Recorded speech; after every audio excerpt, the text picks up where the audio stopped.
최근에 그런데 이제 언론에서는 방산주가 이 무역 전쟁과 군사 지출 그 어딘가에서 약간 헤맬 수 있다. 이런 얘기를 계속해 오고 있었거든요. 헤맬 수 있다. 정확한 표현인 것 같네요. 네, 그 어딘가에 있다라고 네. CNBC가 보도를 한 적이 있습니다. 그 내용 제가 정리해 봤습니다. 화면 보여주세요. 자, CNBC가 어제자로 기사를 낸 겁니다. 방산주, 방산 섹터가 이게 정확히는 에어로스페이스 디펜스 섹터가 무역 전쟁과 군사적인 지출 그 어딘가에 지금 존재한다라면서 약간 그 방향성을 잡아야 된다라는 내용의 기사를 게재를 했습니다. 트럼프가 글로벌을 향해서 공격적인 움직임을 현재 가져가고 있는데 그 조치가 악영향인지 긍정 영향인지 방산 기업에 미치는 영향은 불분명하다라고 CNBC가 진단을 한 내용인데요. 아메리카 퍼스트라는 이 지금 트럼프가 주창하고 있는 마가가 사실은 미군의 지출 증가를 하게 하는 것은 맞는데 이제 외국에 대한 군사 판매 감소 요인이 될 수 있다.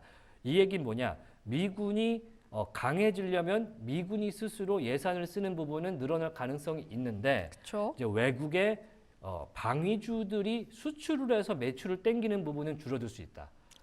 그렇기 때문에 지금 방위 섹터가 그 어딘가에 있을 수 있다. 지금 나토에게도 스스로 지켜라, 우리가 지원해주지 않을 것이다라고 얘기를 하면서도 계속해서 국방 예산에 대해서는 줄인다거나 뭔가 들여다보거나 그런 얘기는 지금 헤그세스 국방장관도 조금 전에 했지 않겠습니까? 그 내용을 정확하게 CNBC가 진단을 해준 것이고요. 그에 대해서 TD 코엔은요, 우크라이나 전쟁이 이제 미군이 무기를 수출하고 지원하는 게 250억에서 500억 달러 정도 규모가 된다고 하는데 이게 어느 방향으로 갈지는 혼란스러운 상황이다라고 진단을 하고 있습니다. 그런데 이제 문제는 3월 14일 저희가 아까 일부에서도 화이트데이 말씀을 드렸었는데 3월 14일로 연방정부의 예산 처리, 그러니까 이거를 연장해야 되는 데드라인이 한 번 더 옵니다. 벌써 와요. 그게 벌써 또 됐어요? 네, 이제 취임 전에 이 트럼프 대통령 당선인 시절에 이제 상한을 없애달라, 부채 상한을 없애달라면서 이제 하원과 상원에서 굉장히 물밑 접촉이 있으면서 겨우겨우 연장된 게 이제 불과 한 달 뒤면 또 그게 한 번 더 처리가 돼야 되는데 여기에는 또 셧다운 가능성을 염두에 둔 그런 상황이 있죠. 그런 상황이기 때문에 여기서 약간이라도 예산들을 줄여서 처리를 하게 된다면 록히드 마틴 같은 방산업체가 감사에 들어갈 수 있다. 어떻게든 예산을 줄여서 통과를 할 수도 있으니까. 뭐라도 줄여야 되니까. 네, 그런 얘기가 나오고 있고요. 다만 이 CNBC와 TD 코엔은 노스럽 그루머는 비교적 노이즈에서 해방될 수 있다라고 의견을 내고 있습니다. 요거는 뱅크 오브 아메리카의 의견이네요. 그러면서 트럼프가 최근에 뭐 뉴스 보신 적 있으시겠습니다만 미국형 아이온돔을 건설해야 된다라고 연설에서 이야기한 적이 있습니다. 이게 지금 이스라엘에서 팔레스타인의 미사일이라든가 이란의 미사일을 격추시켰던 그 아이언돔인데 이게 사실은 사드라는 이름으로 우리나라에도 사실 이제 들어와 있죠.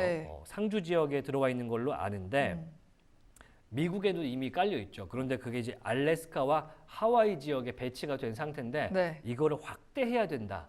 이렇게 얘기를 하고 있는 것이고요. 그래서 의원들이 180억 달러의 지출 요구안을 최근에 발의를 한 상태라고 합니다. 그러니까 이 아이언돔을 위한 예산은 지금 지출한다는 요구안이 발의가 된 상태.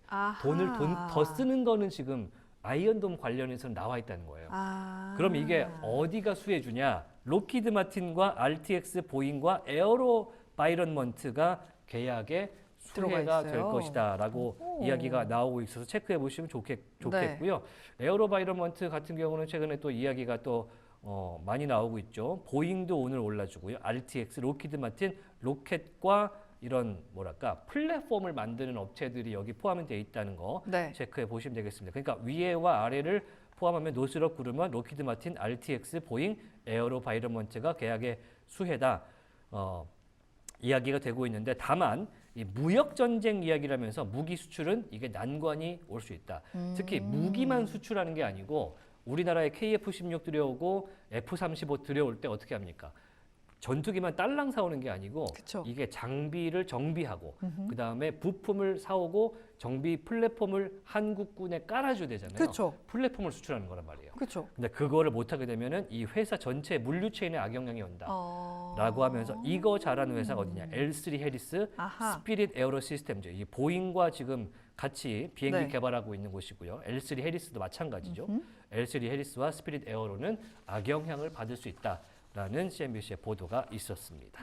그래서 오늘 헥세스의 발언에도 불구하고 생각보다 못 오르는 것 같아요. 네. 이 정도로 사실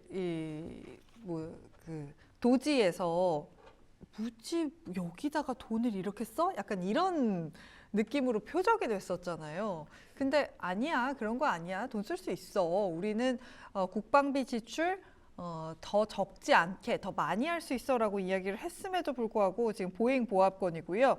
로키드 마틴 0.6% 상승이고요. GE 에어로스페이스도 1% 상승.